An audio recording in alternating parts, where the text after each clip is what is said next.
আপনার নাম কি? মার্শিলা বিছরা। বিছরা হচ্ছে আপনার গোত্রের নাম, মানে টাইটেল।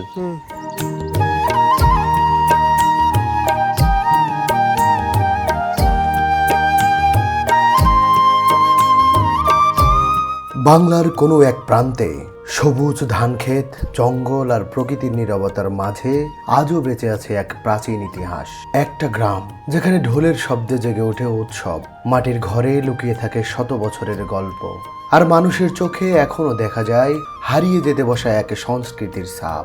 আজ আমরা যাচ্ছি সাঁওতালদের সেই গ্রাম হঠাৎ পাড়ায়।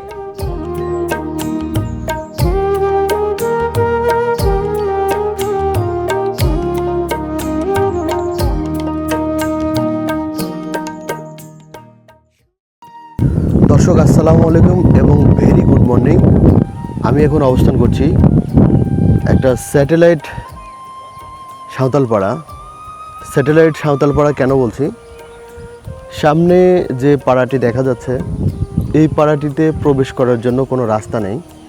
ছোট ছোট জমিনের যে আইলগুলো রয়েছে ধান ক্ষেতের পাশে, বর্তমানে ধান ক্ষেত আছে কিন্তু অন্য সময় অন্য ক্ষেতও এখানে হয়।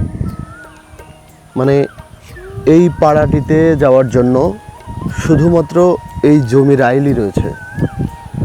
এই দিক দিয়ে যান, এই দিক দিয়ে যান, যে কোনো প্রান্ত দিয়ে আপনি যান না কেন আপনাকে জমির আল ডিঙিয়ে যেতে হবে। এজন্য বলছি এটা একটা স্যাটেলাইট পাড়া। এটা রাজশাহী জেলার তানোর উপজেলার কচুয়া গ্রামেরই একটা অংশ।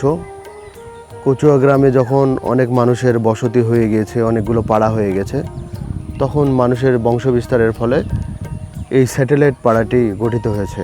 এটা একটা খাস জমি যেখানে সাঁওতালরা বাড়ি করে আছে। চলুন একটু যাই। আসলে যেটা আগেই বললাম যে এই পাড়াতে যাওয়ার জন্য কোনো রাস্তা নেই, জমির আইল দিয়ে যেতে হবে।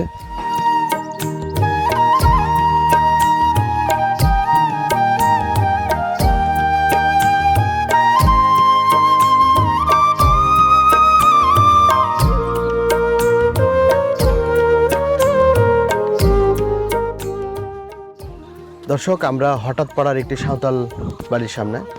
সাধারণত যেটা হয়, সাঁওতাল বাড়িগুলো যেভাবে সাজানো গোছানো থাকে, রং করা থাকে, সেরকমই দেখছি। জানালা এবং দরজাতে খুব সুন্দরভাবে নকশা করা, যেটাকে আলপনা বলতেছি, এবং বাহিরের দেওয়ালটাতেও আলপনা করা। তো এই হঠাৎ পাড়াতে খুব বেশি বাড়িঘর আমি দেখছি না, অল্প কিছু বাড়িঘর রয়েছে।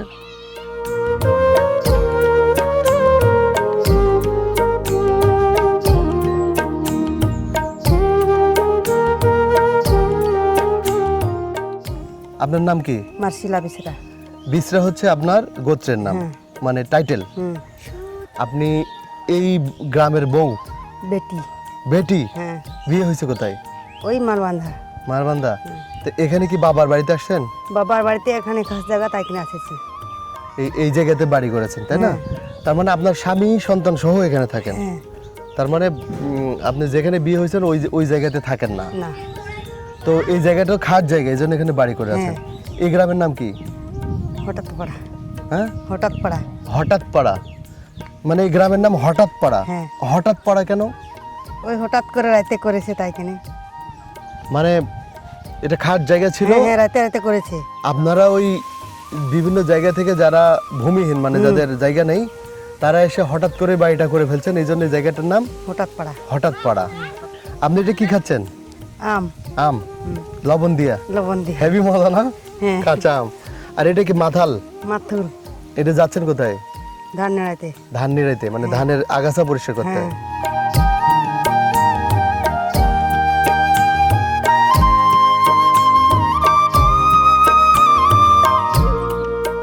দর্শক, এটি হচ্ছে বাংলার কৃষকদের চিরায়ত রূপ। এই মাথালটা রোদ এবং বৃষ্টি থেকে কৃষকদেরকে বাঁচায়। আর বিশেষ করে যারা সাঁওতাল আদিবাসী, তারা কৃষি নির্ভর। তাদের জীবনের শুরুটা কৃষি থেকে এবং মৃত্যু পর্যন্ত তারা কৃষির সাথে জড়িত থাকে। সাঁওতাল মহিলারা আসলে খুবই পরিশ্রমী। তাদের পরিশ্রমেই আজকের এই ধানগুলো ফুটছে, যেটাকে আমরা খুব আয়েশ করে খাচ্ছি। আসলে তারা পরিশ্রম না করলে আমরা এই খাবারটা পেতাম না। সেজন্য বলতে হয় স্যালুট এই কৃষকদেরকে। এই কৃষকরা এত কষ্ট করে রোদে বৃষ্টিতে ভিজে কাজ না করলে আমরা খাবার পেতাম না।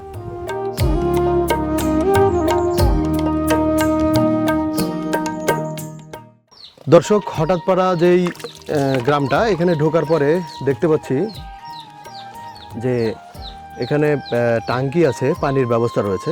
অবশ্যই পানির প্রয়োজন রয়েছে গ্রামের। আমি দেখি ওনার দিদির সাথে একটু কথা বলি। দিদি কেমন আছেন? ভালোই আছে, আপনারা কেমন আছেন? খুব ভালো আছি। আপনার নাম কি? রোজিনা মাড্ডি। রোজিনা মাড্ডি। মাড্ডি হচ্ছে আপনার টাইটেল, পদবি, টাইটেল। আচ্ছা, আপনাদের আগের বাড়ি কোথায় ছিল? আগের বাড়ি ছিল ওই পাড়াতে। ওই পাড়াতে মানে কচুয়াতেই ছিল? কচুয়াতেই ছিল। তো এখানে চলে আসছেন। এখানে কে কে থাকেন? এখানে আমার স্বামী থাকে, আমার ছেলে থাকে, আচ্ছা, পরিবার আপনার নিয়ে ছেলে- থাকি। আচ্ছা আচ্ছা, আমরা যেই কলটা দেখতে পাচ্ছি, উপরে ট্যাঙ্কি আছে, এখানে পানির নেওয়ার ব্যবস্থা রয়েছে। এটা কি আপনার বাড়ির নাকি পুরো গ্রামের জন্য? এটা হচ্ছে উপজেলা থেকে দিছিল। উপজেলা থেকে দেওয়া হয়েছিল, হ্যাঁ পুরো পাড়া ব্যবহার করবে। হ্যাঁ হ্যাঁ হ্যাঁ। মানে যে কেউ আসবে এখান থেকে পানি নিয়ে যেতে পারবে। কিন্তু এখানে যে পানি তোলার জন্য যে বিদ্যুতের খরচটা হয়, মানে পাম্প, এখানে তো পানি পাম্পে তুলে, তাই না? হ্যাঁ, এই বিদ্যুতের খরচটা কে দেয়? সবাই দেয়। মানে আপনার যে টাকাটা আসে এটা সবাই মিলে ভাগ করে দেন, যারা যারা পানি ব্যবহার করে। এখানে সবাই তো এই পানি ব্যবহার করে। হ্যাঁ, এখানে টোটাল কয়টি পরিবার রয়েছে? এখানে টোটাল 23টা পরিবার। টোটাল 23টা পরিবার, তার মধ্যে হচ্ছে এই একটা কল। হ্যাঁ, এখানে একটা আছে আর ওদিকে একটা আছে। মানে এই এই এই 23টা বাড়ির ওই পাশে আরেকটা রয়েছে, তার মানে 23টা পরিবারই এখান থেকে নেয় না। হ্যাঁ, না।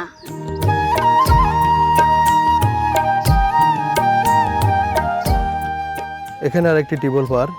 এই টিউবওয়েলটা সরকার থেকে দেওয়া, উপজেলা থেকে।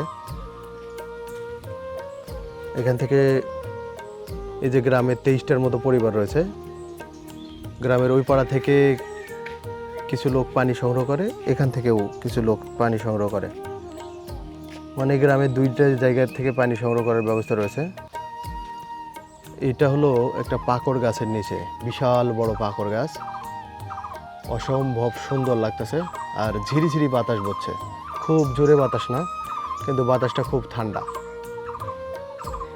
এই গ্রামের মাঝখানে এই পাকড় গাছটা খুব ছায়া বিতরণ করছে। গ্রামের মাঝখানে এরকম বিশাল গাছ থাকার মানে হচ্ছে এই গ্রাম ছায়া শীতল থাকে।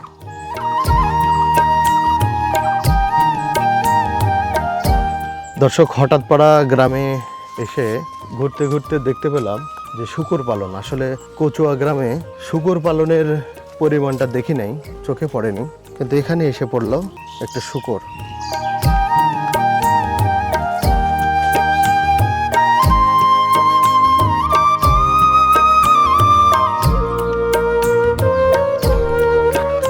দর্শক, এই যে গ্রামে যে চিত্রটা দেখা যায়, গোবরের চাপড়ি, দেয়ালে গোবরগুলোকে এভাবে রেখে দেওয়া হয়, সকালে জ্বালানি হিসেবে ব্যবহার করা হয়।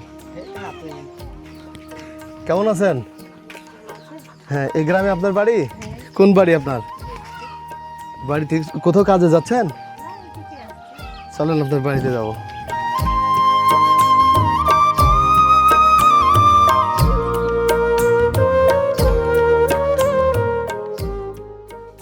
দর্শক, এই হঠাৎ পড়া গ্রামে এসে এক দিদির সাথে দেখা হলো। আপনার নাম কি? গোলাপি হাসতা। গোলাপি হাসদা। আপনার বাবার বাড়ি না শ্বশুর বাড়ি? শ্বশুর বাড়িটা। শ্বশুর বাড়ি এটা। এখানে কে কে থাকেন? আমার স্বামী থাকে, 2টা ছেলে মেয়ে আছে। আপনার 2টা ছেলে, একটা ছেলে একটা মেয়ে? দুই ছেলে মেয়ে। আপনার স্বামী কি করেন? কাজ করে। কাজ করে। আপনি এখন বেরোচ্ছিলেন, কাজে যাচ্ছিলেন? না, এমনি ওদিকে যাচ্ছে। ওইদিকে যাচ্ছিলেন। আপনার বাড়িতে এখন কেউ আছে? না, এই বাড়িটা দেখতে পারবো কেমন? এই যে ভিতরে কিছু আছে।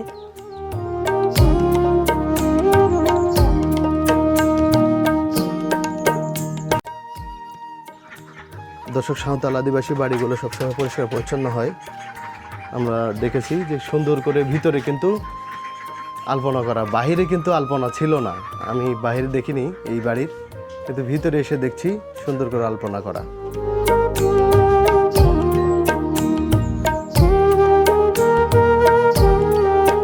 আর বাড়িটা বিশাল প্রশস্তই বলতে হবে। বাড়ির ভিতরে একটি পেয়ারা গাছ রয়েছে, পাকা ওয়াশরুম, রান্নার ঘর আর ওখানে পানির কল, তাই তো?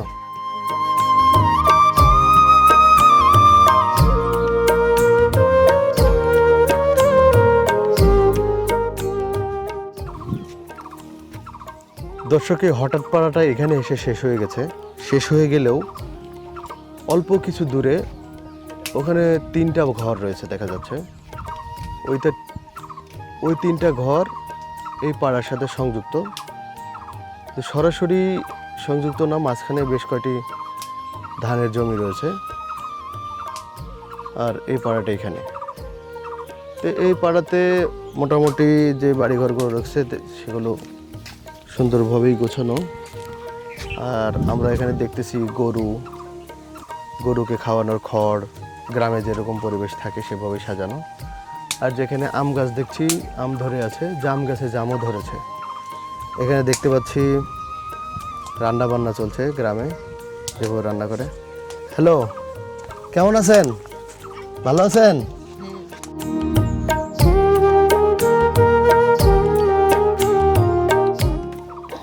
আপনার নাম কি? সনতি মাড্ডি। মানে মাড্ডি হচ্ছে আপনার গোত্রীয় নাম, মানে টাইটেল। এখন কি রান্না করছেন? তরকারি, ভাত আর তরকারি। এটা কি ভাত? ভাত। আর এটা তরকারি? কিসের তরকারি রান্না করছেন? ও পানসে, হুম, পানসে, পানসে। পানসে মানে হচ্ছে ডালের সাথে। হুম, হ্যাঁ, বুঝতে পেরেছি। এটা খুব পছন্দের খাবার না পানসে? হুম, গরমের দিনে এই খাবারটা শরীরকে ঠান্ডা রাখে, তাই তো? হুম। আচ্ছা, আপনাদের বাড়ি কোথায় ছিল আগে? ওই পাড়াতে, ওই পাড়াতে, কচুয়াতেই? হ্যাঁ, কচু আছে। আচ্ছা, এখানে কে কে থাকেন? সে তোমরা বুড়া বুড়ি দুজনা। শুধু বুড়া বুড়ি 2জন? হ্যাঁ, আর ছেলে বেটা বিটি? হ্যাঁ, বেটা আছে বেটার সাথে থাকে? না, থাকে না, আলাদা। আলাদা। আচ্ছা, তো ভালো আছেন না? হুম, আচ্ছা, তো রান্না করেন, একটু পরে এসে খেয়ে যাব। হঠাৎ পড়া একটা গ্রাম, যেখানে প্রতিটি পথ, প্রতিটি মানুষ, প্রতিটি গান বয়ে যায় এক অন্যরকম জীবনের গল্প।